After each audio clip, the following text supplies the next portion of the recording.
سلامونه دوستانو، په نننۍ ویډیو کې درته د هی مرکبات درته ښیمه د نستعلیق خط د هی مرکبات. ګورئ کله مو چې هی لیکله دا کرښه ده، له دې کرښې نه به پاس دغسې یو مات غوندې جوړ کړي، دا ځای به پاس راولي، دا به بیرته لاندې راولي، چې کله د کرښې سره راغلی دا به بیرته ګول کړي، دغسې به یې پورته بیا جګ کړي. دا چې دا هی الف ده. بل مو چې کله لیکه هغه هی بی ده. همدغه رقم ته ټولو کې هوبهو همدغه اول رقم ته راځي. ګورئ هیم دا رقم ته ولیکه جګې بوزئ، دا سره د کرښې سره راولي. کله مو چې کرښې سره دا رقم ته سیده راوسته، له دې ځای نه بیا پاس بي رسمیږي، دا رقم ته لیکل کېږي، دا بیا نور کرښې سره سیده راځي. ګورئ بل هی بی موږ تاسو کولی شو دا رقم ته هم ولیکو داسې وړه. ګوره داسې هیم ولیکله، دا رقم ته هی بی هم لیکلی شو، هغه بیا تاسو پورې تړاو لري چې کوم رقم ته هی بی تاسو لیکلی شئ هغه بیا ولیکي. بل چې دا هی جیم ده، ګورئ هی جیم هم چې کله لیکه دې ته همیش قلم چې ده مایل کېښودل کېږي، داسې مایل ختم ووي چې دا بیرته پاس بوزي سیده، دا شاته راولي، چې کله هم له دې سره داسې یو شی که دې کرښې سره دا بیرته داسې بوزي، همدغه رقم ته هی بیا راځي، دا به بیرته شاته راولي تر څو له دې سره داسې یو شی راځي. کله مو چې شاته راوسته دغه ځای دغسې ګول راولي، منځ کې به ورته یو ټکی کېږدئ، دې نه حج جوړ شو. بل مو چې کله لیکه هغه هی دال ده. هی دال دوه رقم ته لیکلی شي، یو کولی شو هی دال دا رقم ته مو لیکه، دا دغسې اوږد راولو، یو هی دال په دا ماډل ده. بل هی دال کولی شو داسې وړکی هم ولیکو، نو هغه تاسو پورې تړاو لري چې کوم رقم ته هی دال درته ښه ښکاري هماغه رقم ته ولیکي. بل هیرې دا رقم ته ده، دا ځای نری راځي.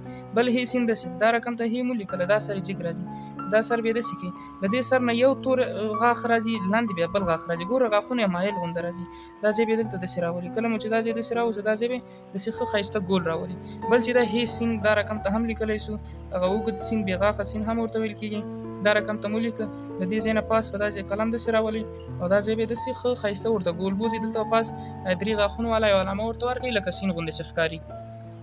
بل چې دا هی سواده، ګوره هی سواد هم چې کله لیکلی د کرښې نه پاس شروع کړي دا رقم ته، دا هی داسې راولي، دا ځای داسې راولي، د کرښې سره سیده سوچ له دې کرښې نه شروع کړي داسې سواد پورته بوځي، دا ځای داسې راولي. ګوره دا ځای هم نری راځي، دا ځای هم نری راځي، خو دلته به قلم ورته عمود کوي او دا ځای به یې ډبل راشي، دا ځای هم لږ پورته داسې جګ کړي، دا ځای نور داسې راولي، دې ځای کې تاسو کولی شئ دغسې ښه ښایسته ګول ورته راولي تر څو سواد جوړ شي.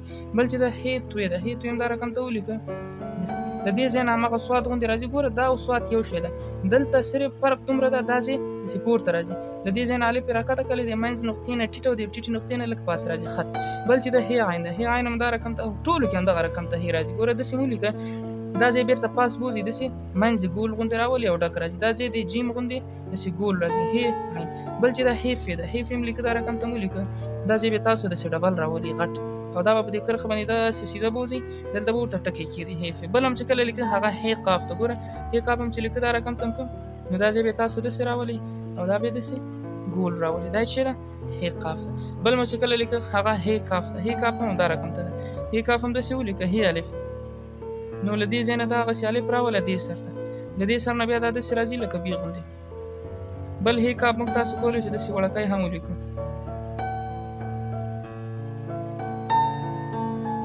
چې کوم یو درته اسانه راتله هماغه زده کوئ. بل چې دا هی لام ده، ګوره هی لام مو چې کله لیکم، هی الف مو ولیکه دا رقم، دا بیرته پاس بوځي داسې له هغې سر نه داسې راولئ او دا ځای د سین او د سواد غوندې ګول راځي. بل هی میم ده، هی میم هم دا رقم ته ولیکه، دا داسې لاندې راولي داسې بیا کوي. بل هی میم دا رقم ته هم ده، داسې هی مو لیکله، دا شاته راولي داسې، دلته یوه نقطه کېږدئ، یوه نقطه بیرته داسې راولي او دا ځای دغسې سیده راولي هی میم. بل چې دا هی نون ده، هی نون هم دا رقم ته ولیکه، دې ځای نه دغسې ګول راځي هی نون. بل هی واو ده، هی واو هم دا رقم ته ولیکه، دا رقم ته دا ځای ګول شانته کې راځي. بل هی ده، هی دا رقم ته ده، یو هی موږ تاسو کولی شو داسې مو لیکله، دا ځای داسې راولي، دا بیرته پاس بوځي، دا ځای داسې راځي او دلته دغه ځای داسې، دا داسې پاسه نه بوځي، د زړه والا هی ده، دلته خپل د هی علامه ورته ورکړي. بل چې دا هی لام الف ده، هی لام الف هم داسې هی الف هم ولیکه، دا رقم ته، دا هی الف شو. بل هی ده، دا رقم ته مو لیکه،